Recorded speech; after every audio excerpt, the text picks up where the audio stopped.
Vou falar deste livro aqui. Mas para falar deste livro, eu preciso contar a história para vocês de como esse livro chegou na minha vida. Esse livro que é publicado pela Sociedade Teosófica. Como é que esse livro apareceu na minha vida? Eu tive um câncer. Eu tive um câncer no ano 2000, eu fui diagnosticado com linfoma de Hodgkin. E com o câncer, eu era um executivo da área financeira, trabalhava com administração de fluxo de pagamentos de uma grande multinacional, quando eu descobri a doença, e procurei pesquisar sobre maneiras de curar esse câncer. Ao procurar diferentes maneiras de curar esse câncer, surgiu, entre várias linhas de pesquisa, que auxiliam o tratamento da medicina convencional, mas que também podem ser linhas exclusivas de tratamento, surgiu a meditação como forma de auxiliar. Em muitas das pesquisas, a meditação era apontada como uma ferramenta que auxiliava pacientes extraordinários. O que são pacientes extraordinários no tratamento oncológico? São pacientes que têm uma cura muito mais rápida do que a medicina convencional conhece. Existem protocolos de tratamento e esses protocolos dizem como que deve ser o tratamento e a reação média das pessoas. E, portanto, eles indicam, de acordo com a reação média das pessoas, a quantidade de remédios, a forma como esses remédios devem ser tomados e o tipo de reação que essas pessoas têm a esses remédios e como que isso pode ser feito de uma maneira segura para que aquele tumor não se desenvolva. Fazendo essa pesquisa, eu identifiquei que a meditação era algo que sempre aparecia presente junto aos pacientes extraordinários. O que eram os pacientes extraordinários? Aqueles que se curavam muito mais rápido do que a média que a medicina apresentava, do que a média que os médicos conheciam. Numa curva de normal, curva de Gauss, chama, né, na estatística, seria o percentil de 5%, aquele que é fora da normalidade na curva. Todos eles apresentavam a meditação como hábito. E então, me chamou a atenção esse assunto da meditação e a forma como a meditação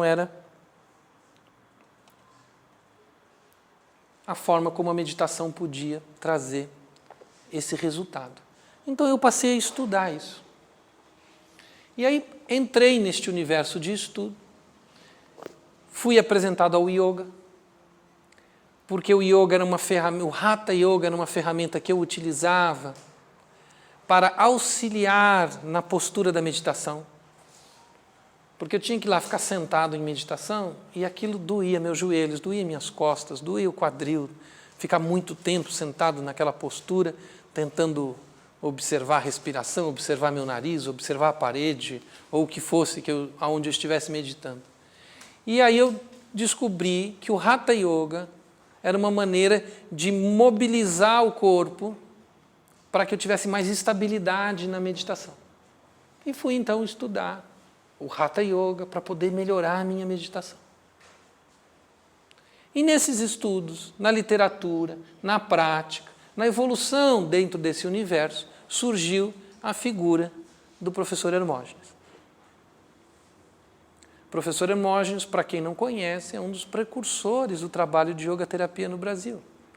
Seu livro Autoperfeição com Hatha Yoga, que já está na 75ª edição, é um dos recordistas de vendas de livros de yoga no mundo.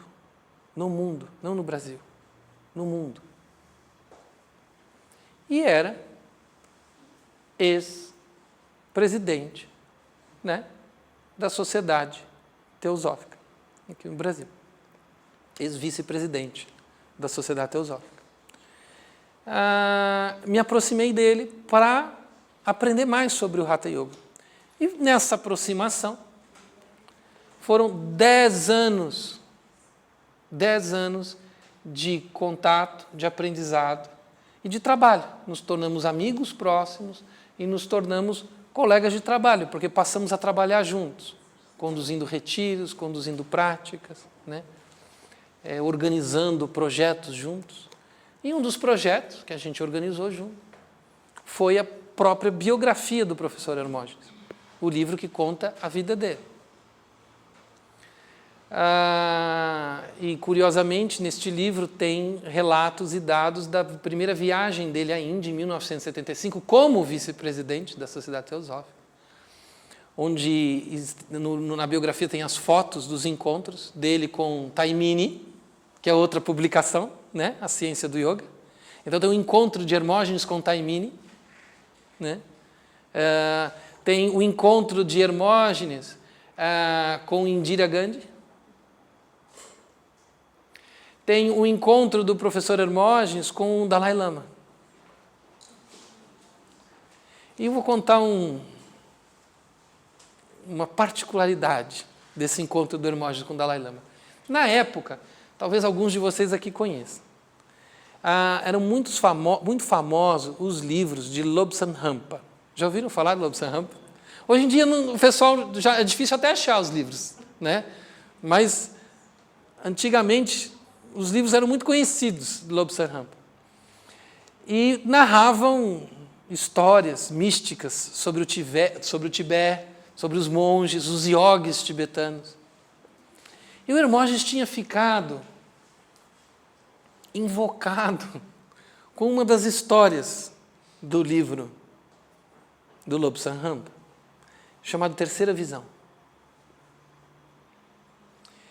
No livro Terceira Visão, se contava que os místicos tibetanos, para desenvolver a capacidade da terceira visão, que eu já vou explicar o que significa como símbolo místico o desenvolvimento da terceira visão, mas para desenvolver a capacidade da terceira visão, alguns yogis tibetanos enfiavam uma faca no meio da testa e que dessa forma abriria um olho místico. E eles conseguiriam, então, desenvolver uma capacidade de visualização incrível sobre a realidade.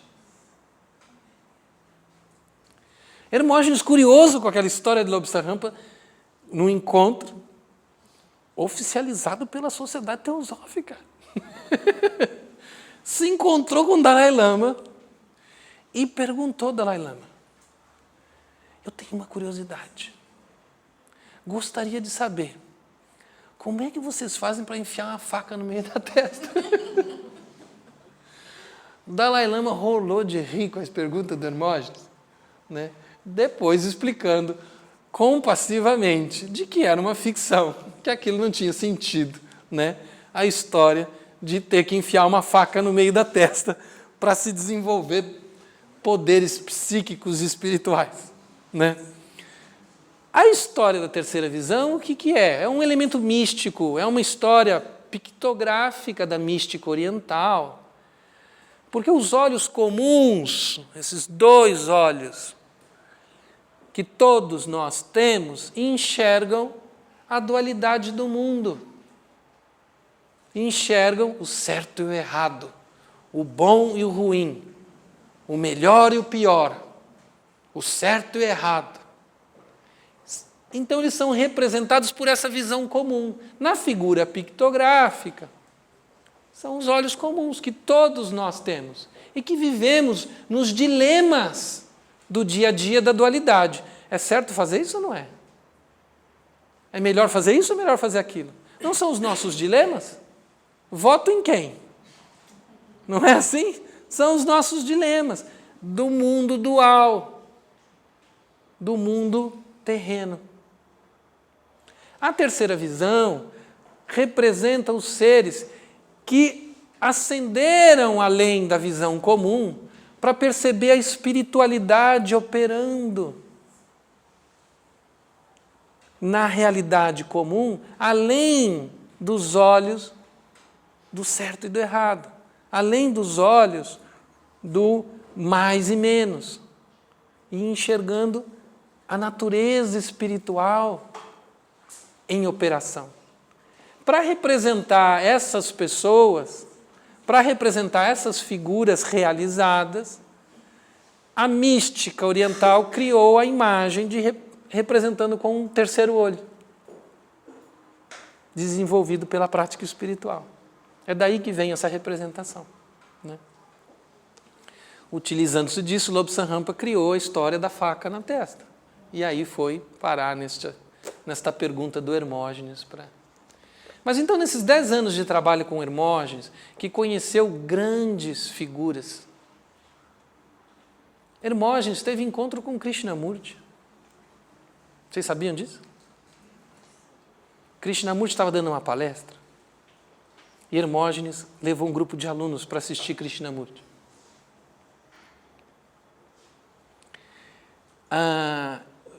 Alguns de vocês sabem o que é isso, alguns eu tenho certeza que não, mas coisas da modernidade. Hermógenes, a hora que Krishnamurti entrou para começar a falar, ele fez uma meditação.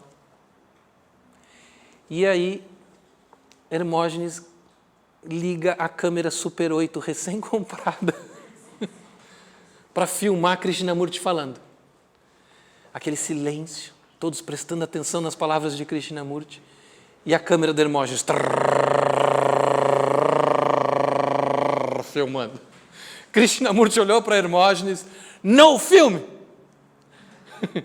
E Hermógenes guardou rapidamente a câmera, assistiu a palestra. E guardou. Na hora que Krishnamurti terminou a apresentação, Hermógenes correu para a porta e falou, pelo menos eu vou filmar ele saindo. E aí, Krishnamurti, tirando as dúvidas com os alunos, foi saindo na direção da porta. Hermógenes ligou a câmera de novo. Krishnamurti deu outra bronca. I said to you, no film, give me the film. Aí o Hermógenes, desesperado, era Krishnamurti pedindo o filme da câmera. Ele abriu a câmera rapidamente. Toma o filme, take the film. E aí, Krishnamurti, bravo, viu que ele tirou o filme, saiu e não queria que fosse filmada a fala dele, porque era uma fala específica para aqueles alunos.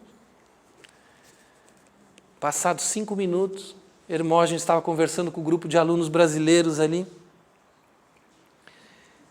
Aí ele escuta um zum, zum, zum vindo atrás dele. Zum, zum, zum. Ele falou, nossa, o que está acontecendo? Ele vira para trás. Krishnamurti está vindo na direção dele.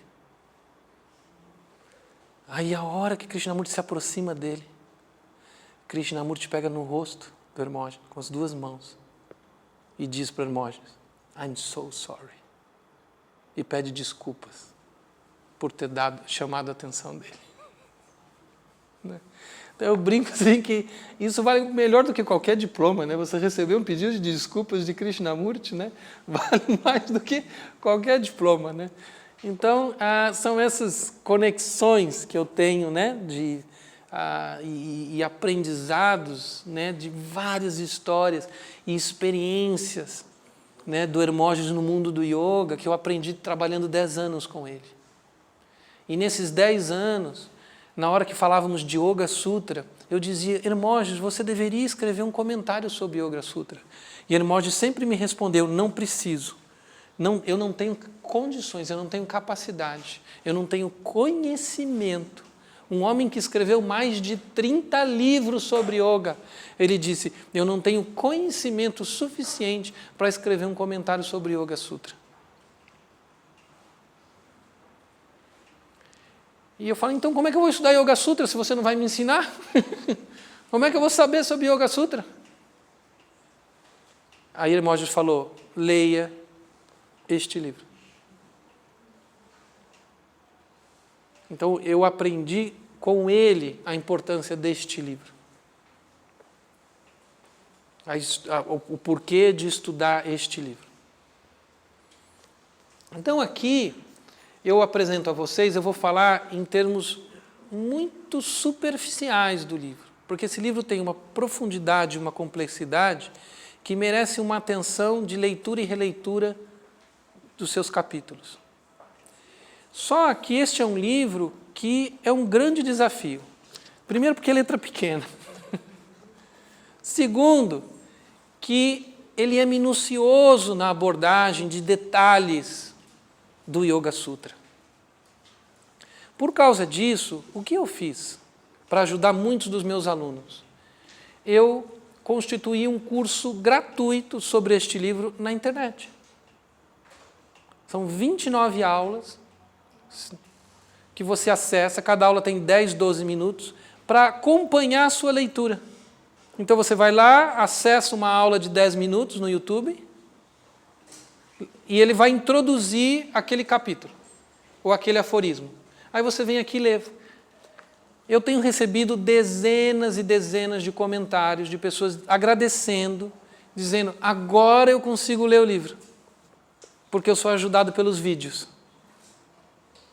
Então, vocês agora ficam sabendo que existe essa possibilidade gratuita de aprofundamento da obra, né? De um estudo introdutório a esta obra, que são os vídeos. Então, estão disponíveis 29 vídeos. É só digitar lá no YouTube, Psicologia e Terapêutica do Yoga Sutra. Vocês vão chegar nos vídeos que introduzem, que tentam mastigar um pouquinho os capítulos que o livro apresenta. Tá? Este aforismo aqui, eu quero trazer atenção nessa palestra de hoje para uma característica do Yoga Sutra. Porque, obviamente, que no tempo que a gente tem aqui não daria para aprofundar temas muito complexos. Então, eu queria trazer a atenção de vocês para uma característica do Yoga Sutra, né? Nós temos aqui o segundo aforismo do Yoga. Primeiro capítulo, aforismo 2. Yoga Chitta Vritti Nirodha. Tão famoso, tão citado. Eu quero trazer atenção para a palavra Chitta. Que Chitta é a palavra que é traduzida como mente. Patanjali está falando das operações da mente, da maneira como a mente funciona. Por isso que os vídeos, por exemplo, chamam Psicologia e Terapêutica do Yoga Sutra. Nós vamos lançar um curso online de Psicologia do Yoga, agora no mês de junho, na celebração do Dia do Yoga. A gente vai soltar esse curso online. E este livro é bibliografia obrigatória do curso. Já estou avisando de antecedentes para ligarem as máquinas da gráfica. O livro é leitura obrigatória do curso. Por quê? Porque é para mostrar que esta abordagem de Patanjali é uma abordagem psicológica. O estudo aprofundado do yoga vai nos trazer para um entendimento psicológico da mente, um entendimento da psicologia humana, e que passa de maneira muito desapercebida na superficialidade com que o yoga é tratado no mundo. Como se fosse, se você digitar yoga no Google, o que vai te aparecer? Um monte de postura, não é? Mas isso não é yoga. Essa imagem não representa a profundidade do yoga. Pela própria definição, Yoga Chitta Vritti Nirodha. Quem está com o livro aí nas mãos? Tem aluno aplicado aqui. Qual que é a tradução dada para esta expressão no livro? Yoga é a dissolução de todos os centros de reação da mente. Yoga é a dissolução de todos os centros de reação da mente. De todos os centros de reação da mente. Vamos entender esta tradução. Porque mesmo isso, eu explicando, yoga é a dissolução dos centros de reação da mente, como está traduzido o livro, não dá para entender. Só ler o livro não dá para entender.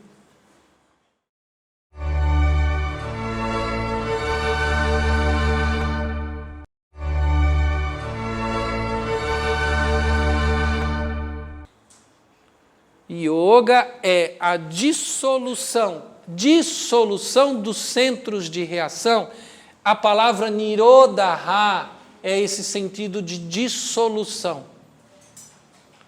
Eu diminuo a intensidade dos centros de reação da mente. Eu não vou parar a mente. Não está dizendo yoga é paralisia cerebral. Não tem nenhum trecho do Yoga Sutra que diz isso. E eu vou provar para vocês que, se for entender que yoga é paralisia cerebral, o resto do Yoga Sutra não faz sentido.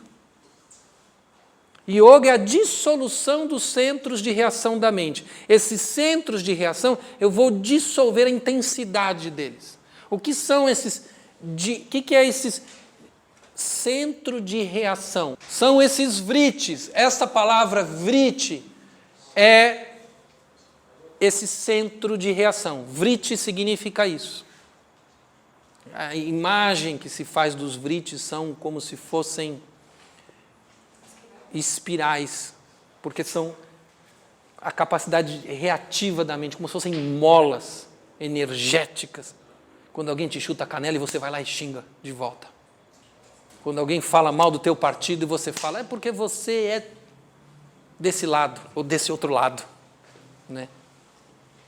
Então, isso é o vriti, essa capacidade reativa. Mente, no texto, na tradução Chitta, e yoga, né? Yoga é a dissolução, me ajuda, a dissolução dos centros de reação da mente.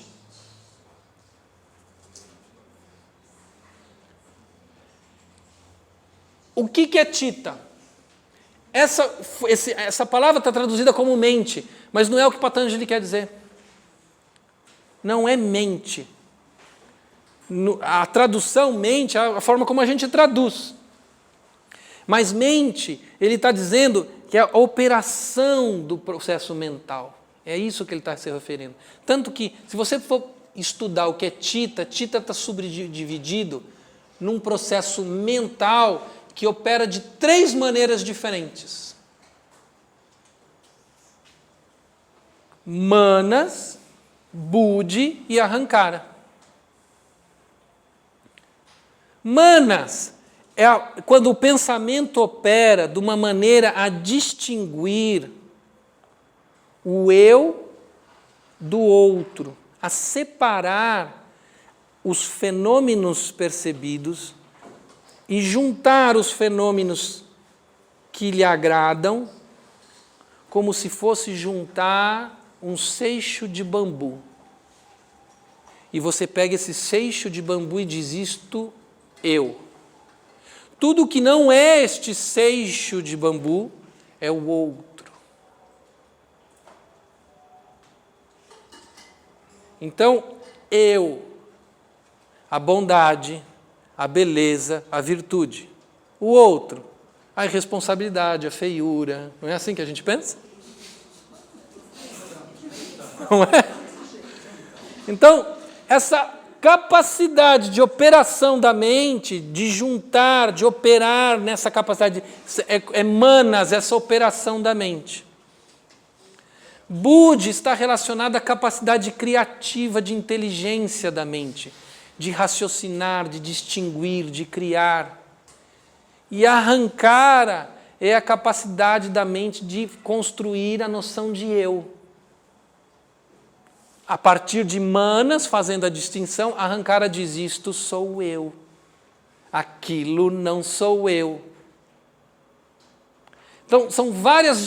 Chitta está dividido em operações distintas.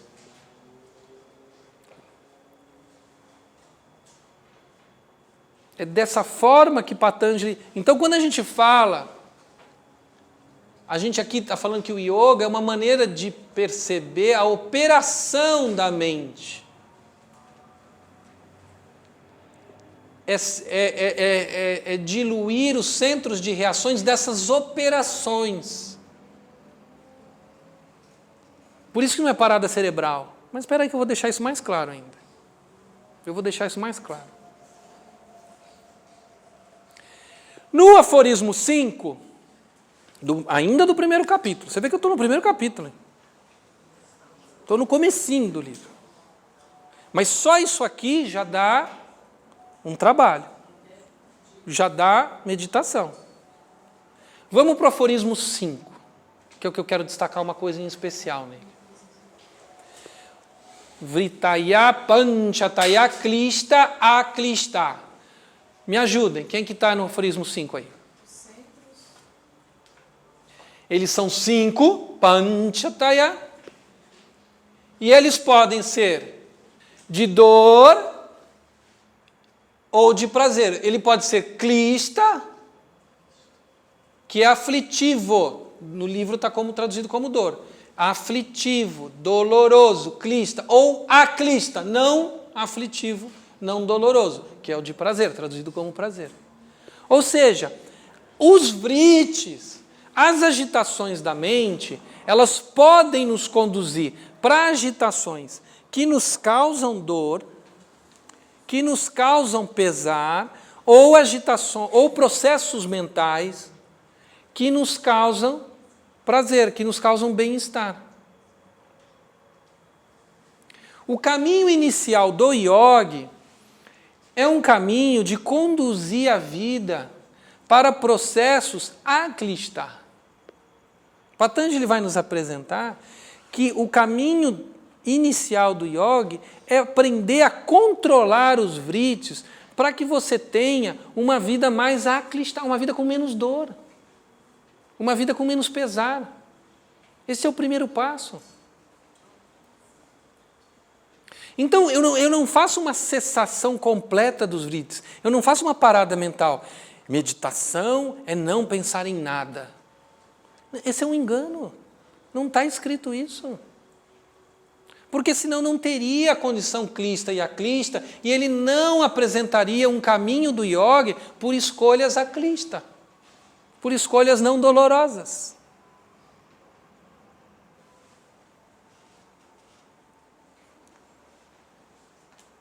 A beleza de Patanjali, nesse trabalho, é que ele está colocando para nós de uma maneira muito minuciosa, muito detalhada, que a capacidade de construção da mente humana, ela constrói para qualquer direção.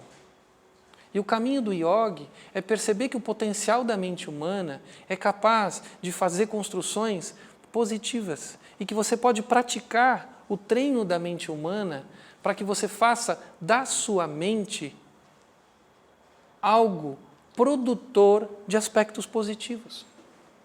Todos nós temos a condição de direcionar a nossa mente para fazer essa construção positiva. Nós apresentamos como tema de hoje o uso do yoga de forma psicológica para situações como pânico, como depressão, como transtornos de bipolaridade. E nós, entendendo desta forma, podemos perceber que estes tipos de transtornos são construções klista, são construções dolorosas, mas são construções da mente humana. E que a partir do momento em que essa mente humana pode sim ser treinada para outros tipos de construção, não haverá espaço para esse tipo de construção dolorosa. A mente humana não consegue construir, em nossa noção de espaço-tempo, em nível consciente, mais de um pensamento ao mesmo tempo. Ela tem bastante velocidade e tem uma condição de construir vários pensamentos de forma... Mas não, a gente não consegue pensar 3 pensamentos ao mesmo tempo. A gente vai colocar um pensamento de cada vez, né? Nós temos a condição de conduzir e fazer a construção dos pensamentos de maneira positiva e treinar essa construção de pensamento de maneira positiva para que não haja espaço para a construção dos pensamentos doentios, dos pensamentos aflitivos, dos pensamentos dolorosos. Isto é ou não é uma abordagem terapêutica? Isto é ou não é uma psicologia? Isso não é ou não é o estudo da natureza da psique humana?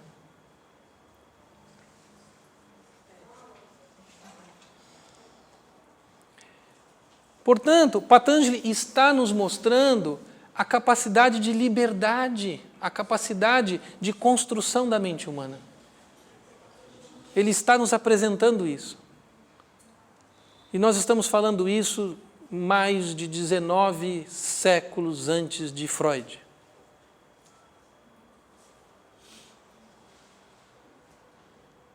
E tudo muito bem estruturado. E aí ele vai nos apresentar as 5 formas. As 5 formas que são as 5 maneiras que essa mente se agita. Então existem 5 padrões. Essa mente, ela pode se agitar somente de 5 maneiras. Ela só pode operar de 5 maneiras. Não há outra maneira que não seja 5. Aí é o aforismo 6. Se nós entendermos isso, e se nós meditarmos, se nós ensinarmos as pessoas a meditarem sobre isso, nós desenvolveremos nas pessoas a capacidade de compreender a construção dos seus pensamentos. E por que isso é valioso? Porque se você tem pensamentos aflitivos e dolorosos, ao entender a condição de construção da aflição, ao entender a condição de construção da dor, você entendeu o mecanismo para desconstruí-la. Ou ainda mais, você tem a sapiência de entender o mecanismo de construção do mérito, da virtude, do bem-estar. Então, no aforismo 6, ele apresenta 5 formas. Pramana, Viparaya, Vikalpa, Nidra, Smritaya. A tradução, segundo livro. Razão, irracionalidade, fantasia, sono e memória. A gente só pode raciocinar destas 5 maneiras. Razão, irracionalidade, fantasia, sono e memória. A mente só pode operar dessas 5 maneiras. Vamos a cada uma delas. Como é a operação pela mente racional? A operação pela mente racional é eu perceber que toda vez que o meu medidor de umidade do clima abaixa para menos de 30%, meu nariz começa a ter problema. Meu nariz resseca. Toda vez que o medidor de umidade baixou para menos de 30%, meu nariz resseca. Meu nariz sangra. Meu nariz começa a ter caca seca. Toda vez. Então, eu crio uma relação racional. Eu começo a medir a umidade do ambiente e perceber que existe uma relação dela com o meu nariz. É uma relação racional. Eu medi, verifiquei e tem uma relação racional. Isso é um pensamento racional. Minha mente está operando de maneira racional. A gente poderia falar vários exemplos. Certo? Irracionalidade. Cheguei aqui, comecei a arrumar as coisas e percebi que a chave do hotel eu não sei onde eu coloquei. Onde que eu coloquei a chave do hotel? Aí eu falei, putz, não lembro onde eu deixei a chave do hotel. Aí a Zeneida fala, Vitor, o que você está preocupado? A gente precisa começar a palestra. Zeneida, peraí, eu não lembro onde eu deixei a chave do hotel. Peraí. Vitor, o que é isso? A gente precisa começar a palestra. São Longuinho, estou tentando lembrar da onde está a chave do hotel. Então, as mulheres é que gostam disso. Gostam de São Longuinho? Então, assim, o fato de eu dar 3 pulinhos e achar que isso vai ajudar. Aí, funcionou? Elas estão todas dizendo, funciona. O fato de eu achar que eu dar 3 pulinhos vai me fazer encontrar a chave do hotel, e pode ser que funcione, né? Que eu vou lembrar, peraí, tá, deixei na bolsa, né? É irracional, porque não tem nada do ponto de vista racional que ligue os 3 pulinhos à minha memória, da onde está a chave, certo?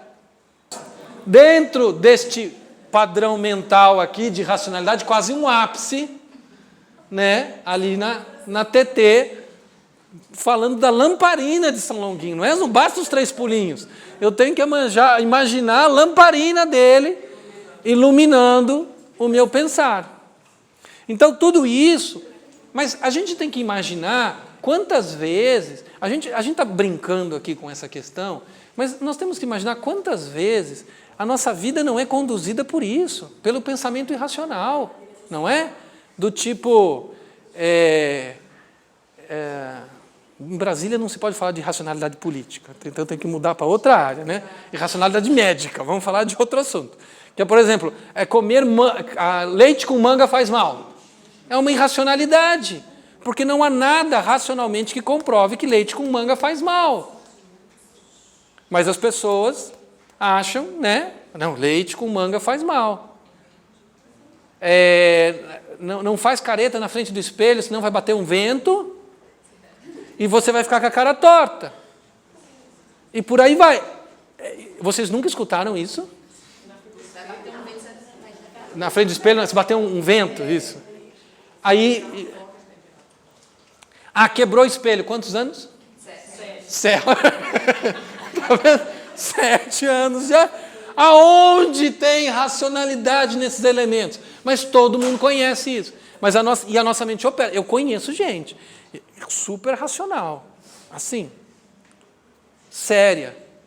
Mas assim, quebrou o espelho, assim, a pessoa entra em pânico, né?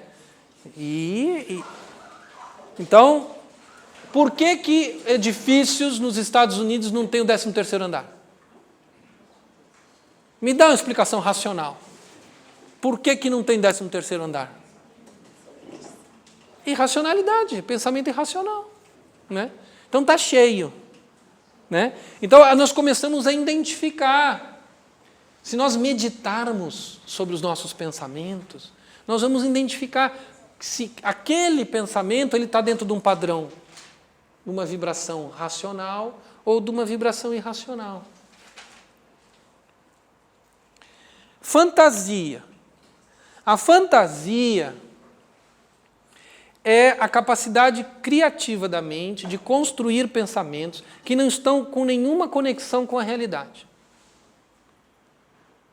Eu vejo que todo mundo me olha e fala, mas peraí, o que é isso? Quer ver um exemplo? Dragão. Eu falei a palavra dragão.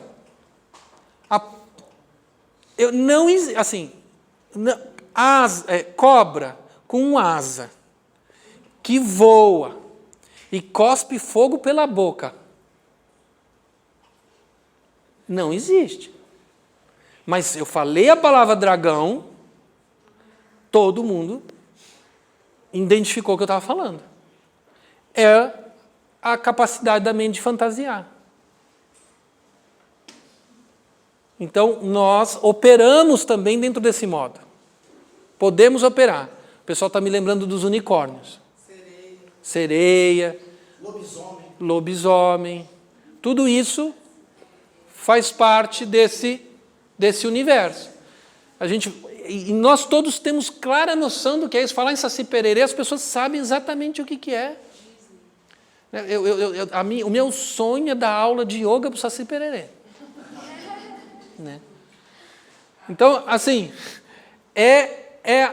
todo mundo entende o que é, todo mundo tem uma imagem do que é isso.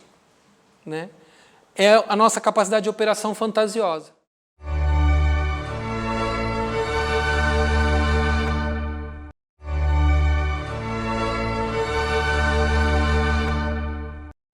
quando nós meditarmos, nós começamos a perceber nos nossos modelos mentais, no que a gente tem pensado, no que está passando pela nossa cabeça no dia a dia. Qual que é a qualidade? Oh, isso aqui é uma fantasia. Olha, eu tenho continuamente pensado nessa fantasia. Você nem sabe que é uma fantasia, mas você está tomando decisões com base numa fantasia. Sem saber. Porque você não observa que é. Você não sabia dessas classificações. Você não sabia olhar para os seus pensamentos e categorizá-los. Aí nós temos sono. O sono, no livro, na tradução, e isso varia um pouco de autor para autor, porque existem autores que fazem uma pequena diferença nesse aspecto do sono, que é o sono, aquele momento que você, sabe que dá preto completo, você dormiu mesmo, apagou, você não lembra nada, isso seria esse estado da mente, de completo apagão, mas também, isso neste livro, nesta tradução, ele também coloca um estado de divagação da mente. Quando a mente começa a construir um sonho, uma ideia completamente desconecta, sem controle. Sabe domingo de manhã, quando você está de preguiça de levantar da cama? Que aí você abre um olho, fecha, abre o outro olho, fecha. Aí vem um monte de história. Aí você começa a pensar, será que eu tenho que acordar cedo? Mas se eu não acordar, vai fazer aquilo. Aí tua mente começa a divagar num monte de história, começa a criar história. E você não levanta da cama, aí você fica lá, vou ter que fazer isso, podia ser, mas podia fazer sol, mas se chover, aí você começa a imaginar que está chovendo, mas não está chovendo. Aí tua mente começa a divagar. Isso também seria esse estado. Então, nesse estado de sono, entraria o breu, e entraria também essa capacidade de divagação da mente, dela ficar associando ideias de maneira desconexa. Então esse seria o quarto modo de operação da mente. E depois nós temos memória, que é smriti. Essa palavra smriti, curiosamente, essa memória, ela não é só a memória como ela é apresentada no livro como a lembrança de coisas do passado, mas também é uma memória de um hábito, uma atitude que você está habituado a fazer, um comportamento que você está habituado a ter. Isso vem de uma memória. Tá? Essa palavra smriti, ela no sentido do sânscrito, ela tem esse sentido mais profundo. Ela está ligado a vasanas, a sanskaras. Tanto que no budismo, por exemplo, a palavra smriti está ligado a mindfulness. Porque está ligado a 5 passos anteriores do caminho do Buda, falando do caminho correto, da tradição. E aí você tem a memória de caminhar a partir de uma visão, de uma fala, de um pensamento, de uma atitude correta, smriti, que é uma memória de hábito. Então, aqui vem essa estrutura, que não é só a memória de reflexão em relação ao passado, mas os hábitos. O pensamento por hábito também entraria aqui. Tá bom? E a emoção entra em qual delas? A emoção está dentro disso. Está dentro disso. Porque aqui a Patanjali está explicando aqui para você a formação do pensamento. Ele se forma em qual categoria? Vai ser sempre numa dessas 5.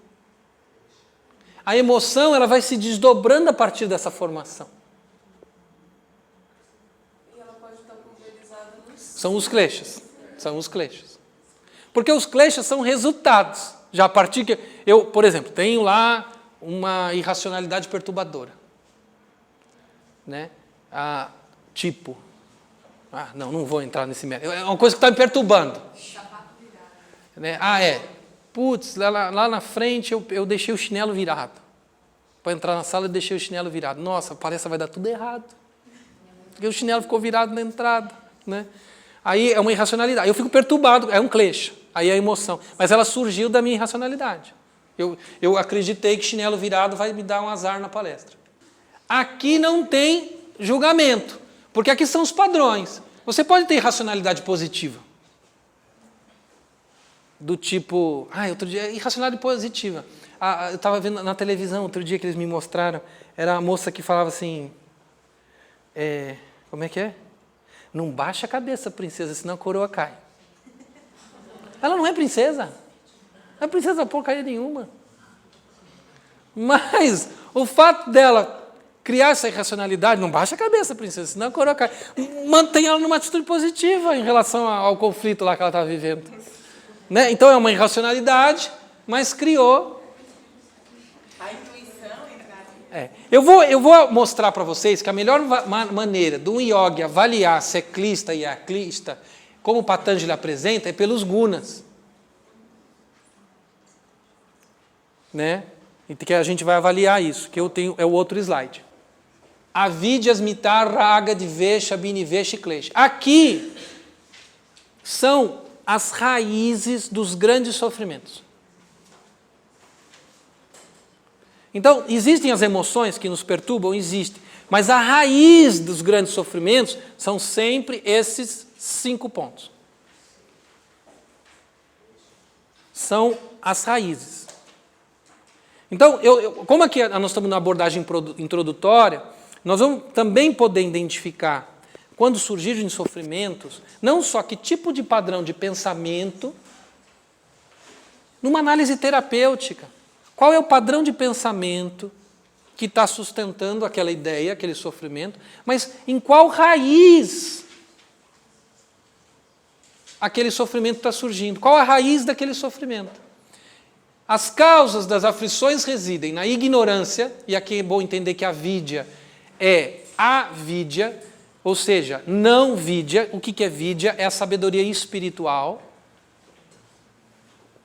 é saber da natureza espiritual, é ter a prática espiritual, é ter a vivência espiritual, é ter a busca espiritual. A vidya é aquele que não tem isso. Essa é a ignorância. Porque senão a palavra ignorância, por si, a gente pensa que é o ignorante cultural. O ignorante de saber. E não é isso. Não é ignorante de saber. Tem pessoas muito simples, completamente ignorantes, analfabetas, ignorantes de saber, mas que têm grande sabedoria espiritual. Tem uma história linda da mãe do Leonardo Boff. Leonardo Boff, um dos maiores teólogos da Igreja Católica, até a sua excomunhão, né? Quando ele foi excomungado, mas um dos maiores teólogos da Igreja Católica. E a mãe dele, que só formou doutores, todos os filhos são doutores, foi perguntar: filho, mas você que é tão respeitado em Roma, filho, você que é respeitado pelos papas, você que estudou tanto, meu filho, que fala tantas línguas, que sabe estudar o Evangelho com essa profundidade, me diga uma coisa, com que frequência falas com Deus?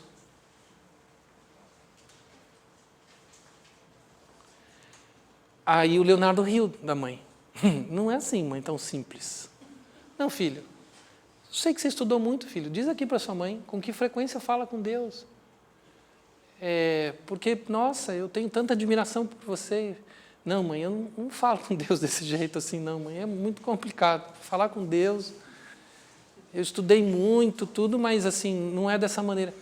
A mãe fez uma cara de tristeza. Mas como, filho?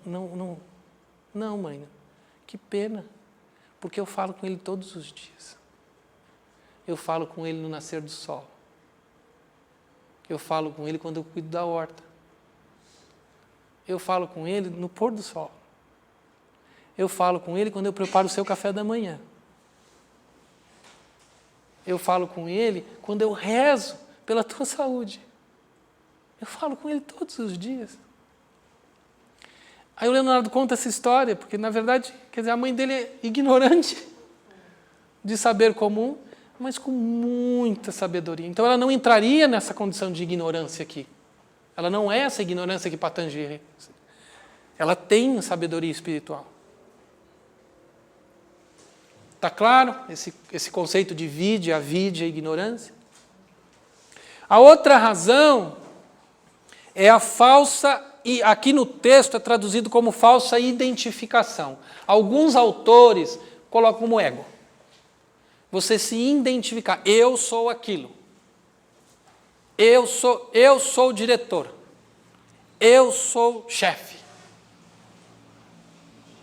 Eu sou craque. Eu sou, entendeu? Você se identifica, você acha que você é aquilo, aquele ponto de identificação.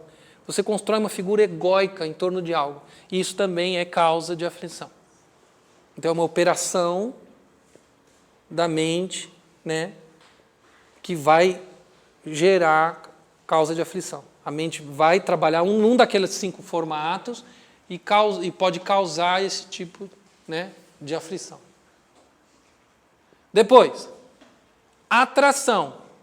O que é atração? Que alguns traduzem como desejo. Eu quero isso. Eu desejo, eu preciso daquilo. Ah, se eu não tiver isso... Já viram isso? Tem gente que assim, que se não jantar 7h30 hoje, começa a ter mau humor. Eu preciso de uma janta 7h30. 7h30 é meu horário de jantar. Né? Então, desejo. Isso também é causa de aflição. Outro, repulsão. São as pessoas que operam por aversão. Ah, eu não gosto disso. Ah, eu não gosto daquilo. Conhece gente assim? Ah, disso eu não gosto. Ah, eu não suporto isso. Ah, eu não suporto tal coisa. É processo aversivo. Aí, então, essa operação de repulsão também vai ser causa de aflição. E um dos mais fortes, abhinivesha, que é desejo de continuidade. Alguns autores traduzem como medo da morte.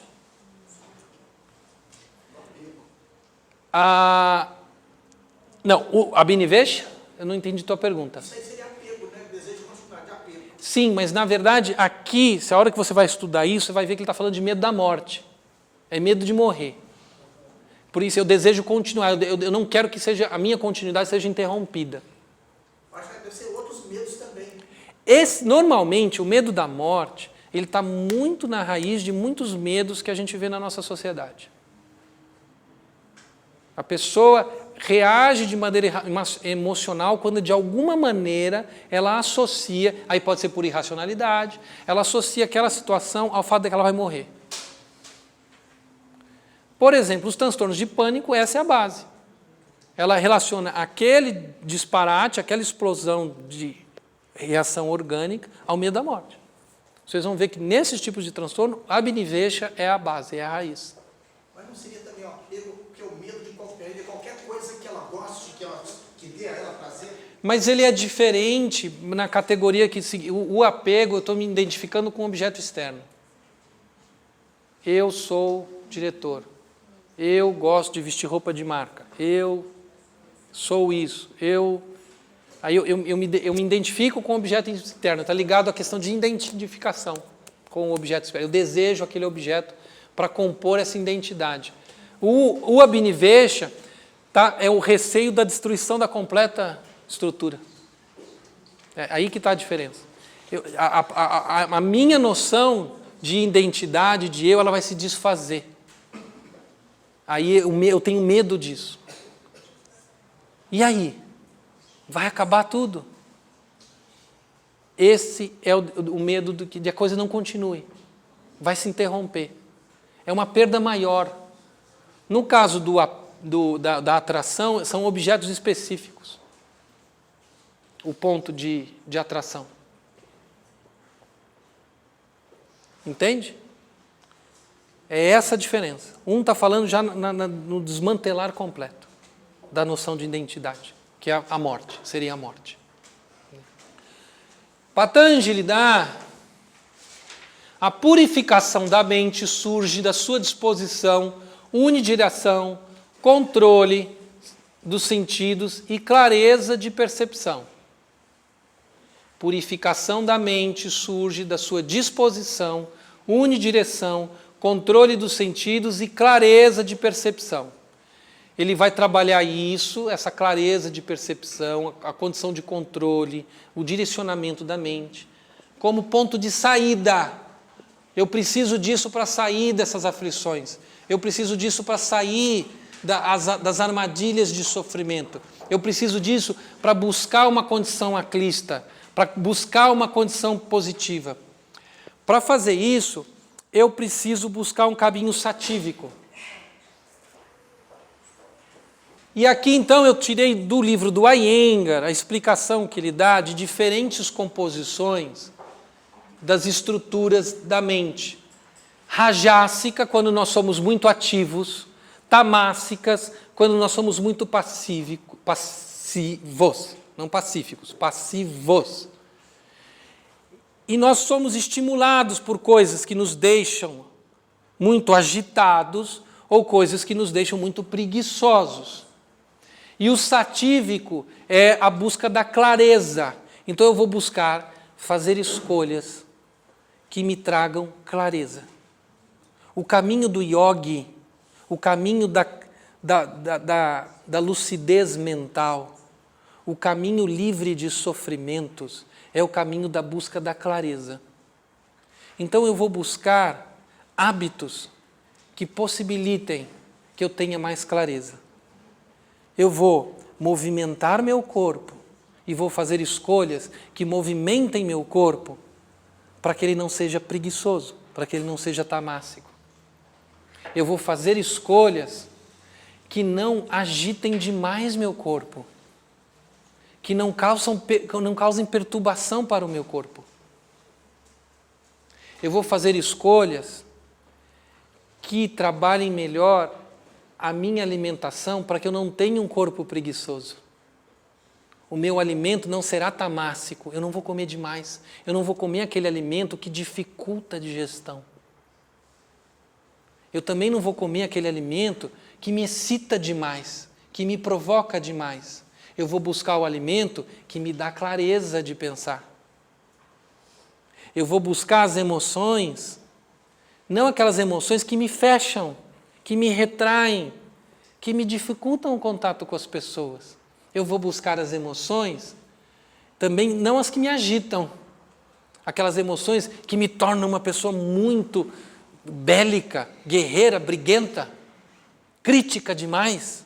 Não, eu vou buscar a emoção que me permite refletir, que me permite comparar, que me permite entender. Esse é o caminho. Eu vou buscar os padrões mentais, os pensamentos, os livros, os filmes, as palestras. Não as que me coloquem em julgamento, em guerra com o mundo, em falta de entendimento. Eu não vou buscar os pensamentos, as palestras, os que me isolam do mundo, que me tornam um ser afastado do contato com as pessoas, afastado do contato com a vida. Eu vou buscar os pensamentos, os livros, os filmes que me tragam entendimento e compreensão sobre o mundo. Vão me trazer esta clareza. Este é o caminho satívico proposto por Patanjali. Então ele vai usar a natureza dos elementos, explicando isso, tirando toda a origem dessa formatação ali de uma outra escola, que é o Sankhya, para explicar a formação dos elementos e a percepção dos elementos da experiência humana, mas explica o caminho de orientação, que é esse caminho satívico, a busca da clareza. Portanto, isso, para finalizar, remonta diretamente às nossas escolhas.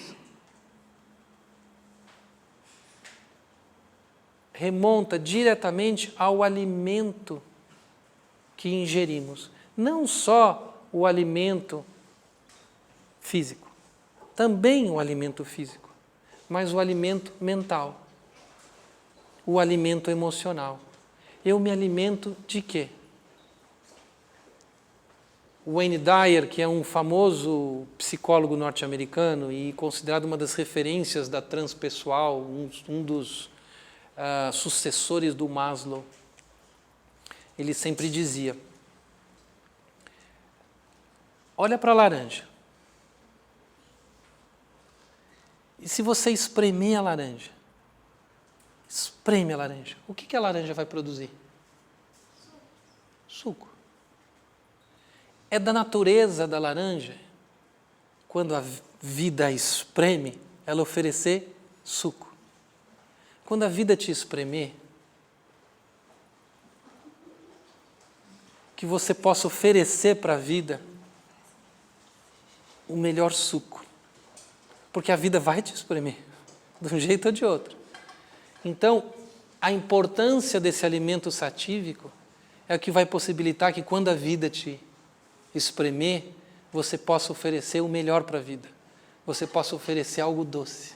Que você possa oferecer sabedoria. Que você possa oferecer conhecimento. Mas para isso, é preciso que você transforme a sua natureza. Que você passe a ser um laranja. Tá bom? Obrigado, gente.